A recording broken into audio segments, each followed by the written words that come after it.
My in-laws accidentally fall off a cliff in the middle of a mountain hike, but my wife, Stella Covington, who's also the leader of the search and rescue team in charge of that area, refuses to accept the rescue mission. Instead, she sets off fireworks with her junior, Noah Reed, to celebrate her birthday. By the time my in-laws are found, they've already died. Their corpses are left broken and battered. Only then does Stella call me on the phone casually. Have your parents' bodies delivered to my team. Noah needs to dissect 2 more bodies in order to receive his license as a forensic doctor. It turns out that Stella thought my parents were the ones who died. I just chuckle in return. After that, I have the mangled and unrecognizable bodies delivered to Stella's team. The bodies had just been removed when my wife, Stella Covington, finally showed up with her junior, Noah Reed. Ugh, this is so gross. I'm going to have nightmares tonight, Noah screamed, hiding behind Stella. Stella kicked one of the bodies and looked at me with an annoyed look. Why haven't you handled the bodies yet? Can't you see your parents are scaring Noah? Apologize to him now. I froze for a moment, completely bewildered. Apologize? For what? Before Stella's parents, Philip Covington and Maria Stone, died, I received a distress call from them, asking me to tell Stella to lead a rescue. She had enough time for that, but what was she doing instead? She and Noah were up on the mountain, setting off fireworks, and missed the search window. I thought her negligence was the result of Noah's influence, but it turned out that she thought the dead bodies were my parents. Noah grinned, treating the entire situation as a spectacle. Wade, Stella's parents always lecture you about your ego. You can't even apologize for your parents? Seems like you haven't been listening to them. Frowning, Stella added, I was actually planning to get coffins for your parents, but now I see they probably deserved it. They raised such a rude son.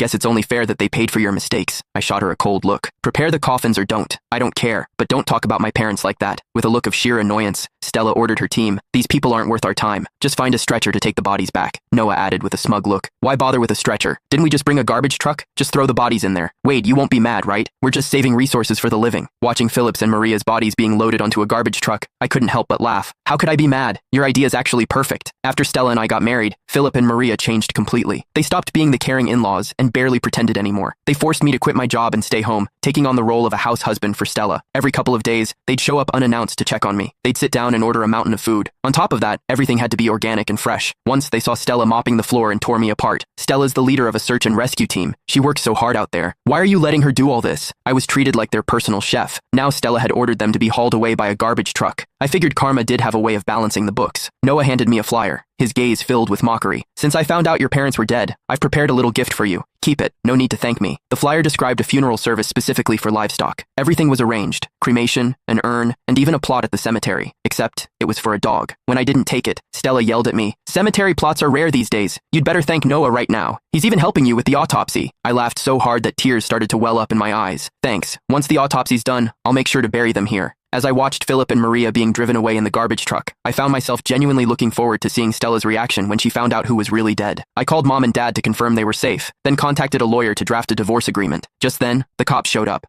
Click the link in my bio to get the full story for free.